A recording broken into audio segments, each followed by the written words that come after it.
교과서 132쪽 임진왜란의 발발 밑줄 치도록 하겠습니다. 임진왜란은 1592년 4월에 시작해가지고 1598년 12월에 끝났기 때문에 6년 9개월간 지속됐고, 그렇기 때문에 7년 전쟁이라고 합니다. 단순히 우리나라하고 일본만의 전쟁이 아니라 명나라가 깊게 관여한 16세기 말의 동아시아 국제전이었다. 그렇게 기억을 해줬으면 좋겠어요. 위에 세 줄을 묶어서 임진왜란의 배경이었다. 그리고 네 번째 줄부터 133쪽 전체는 이제 임진왜란의 전개 부분이 됩니다. 첫 번째 줄, 16세기 후반에 일본에서는 도요토미 히데요시가 전국시대의 혼란을 수습한다. 이게 1번. 그리고 다이묘들의 불만을 밖으로 돌려야 할 필요성이 있었다. 이게 2번. 그래서 대륙 침략을 구실로 내세워서 조선을 침략하게 된다. 이게 3번입니다. 왜냐하면 외부에 적이 생기면 내부의 불만이 줄어들고 그 내부가 단결하는 경향이 있기 때문에 그렇습니다. 이제 전개 부분인데, 전개 부분은 총 1번부터 17번까지 있으니까 그 순서를 좀 잘 기억해 줬으면 좋겠어요. 헷갈리지 말고. 두 줄 밑으로 내려가서 1번군의 대규모 침략에 조선은 순식간에 부산진 동래성을 빼앗겼다. 이게 1번입니다. 한 줄 밑으로 내려가서 수도 한양이 점령당한다. 2번. 그리고 선조는 의주까지 피난 간다. 3번. 옆으로 가서 1번군은 빠르게 북상하여 평양과 함경도까지 점령한다. 4번. 조선 정부는 명나라에 지원군을 요청한다. 5번. 다음에 이제 수군과 의병의 활약인데, 두 번째 줄, 이순신이 이끄는 수군은 일본보다 우수한 성능의 배와 무기를 이용하여 옥포, 사천, 당포, 한산도 등에서 승리한다. 6번입니다. 옆으로 가서 서남해의 제해권을 장악하여 곡창지대인 전라도 지방을 지키고 일본군의 보급로를 차단할 수 있었다. 이게 7번입니다.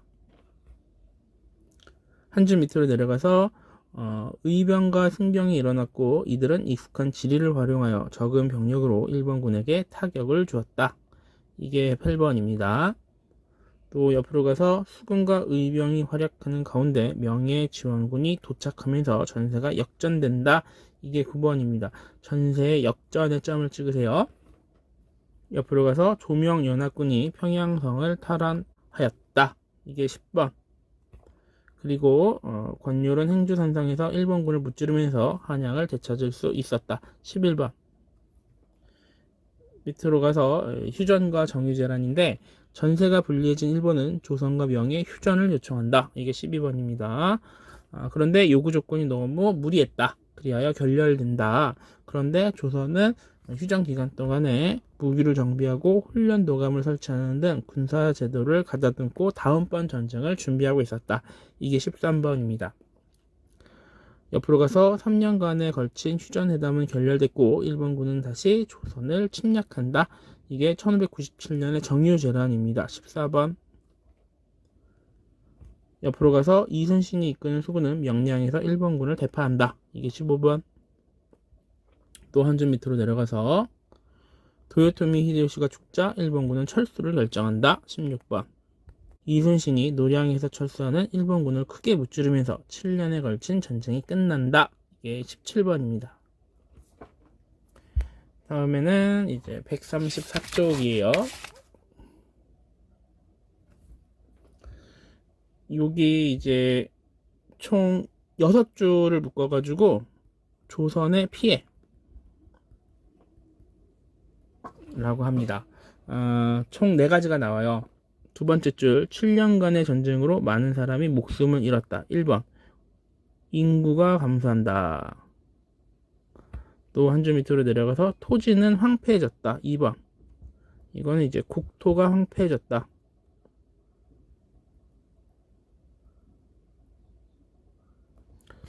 옆으로 가서 토지 대장과 호적 등이 사라져서 국가 재정 확충에 어려움을 겪게 된다. 이게 3번입니다. 또 한 줄 밑으로 내려가서 많은 문화유산이 일본에게 약탈당했다. 4번.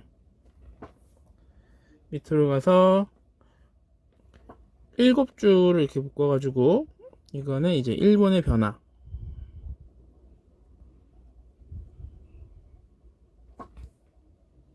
첫 번째 줄. 일본에서는 도요토미 정권이 무너지고 도쿠가와 이에야스가 에도 막부를 열었다. 이게 1번.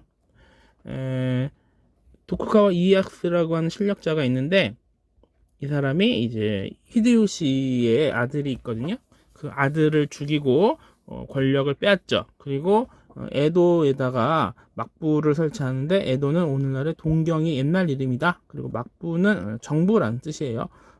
동경에 새로운 정부를 만들었다. 이렇게 하면 됩니다. 그러니까 일본도 권력이 바뀐 거죠. 그리고 한 줄 밑으로 내려가서 일본의 도자기 문화와 성리학이 크게 발전하였다. 2번. 일본은 임진왜란이 불필요한 전쟁이라고 생각을 한대요. 그런데 임진왜란을 겪으면서 일본이 피해를 본 게 아니라 이후에 인구가 더 늘고 문화가 발전하고 국력이 더 신장되는 모습을 보입니다. 참 아이러니예요. 또 한 줄 밑으로 내려가서 에도 막부는 조선의 국교 재개를 요청해 온다. 이게 3번. 조선에서는 사명대사를 파견하여 조선인 포로를 데려오게 하고 일본과 국교를 회복한다. 4번. 또 이후 일본의 요청으로 조선은 정기적인 사절단을 파견하였다. 5번. 이 사절단이 상당히 중요합니다. 이 사절단이 조선통신사라고 하는 건데 일본과 조선의 우호를 상징합니다. 조선도 우리나라도 일본과 사이좋게 지낼 수 있다. 이거를 보여주는 예시 중에 하나예요. 또 밑에 세 줄을 묶어서 중국의 변화. 중국의 변화는 두 가지인데 무리하게 지원군을 파견한 명나라의 국력이 크게 약화된다. 이게 1번. 그리고 그 틈을 타서 만주의 여진족이 세력을 결집하여 후금을 건국하게 된다. 2번. 그 결과 동아시아 정세에서 큰 변화가 시작된다. 이 2번이 상당히 중요합니다. 왜냐면 이제 다음 시간에 배울 병자호란의 원인이 되기 때문에 그렇죠. 다음에 지식 플러스를 잠깐 보겠습니다. 첫 번째 줄, 사명대사는 임진왜란 때 승병을 일으켜 활약한 인물입니다. 세 줄 밑으로 내려가서 전쟁이 끝난 후 선조의 명으로 일본에 건너가 도쿠가와 이에야스를 만나 전쟁 중에 포로로 끌려간 조선인 3,000명을 송환해 왔다. 한 줄 밑으로 가서 이후 통신사가 왕래할 수 있는 계기가 되었다. 통신사의 박스치고 별표. 여기까지 하겠습니다.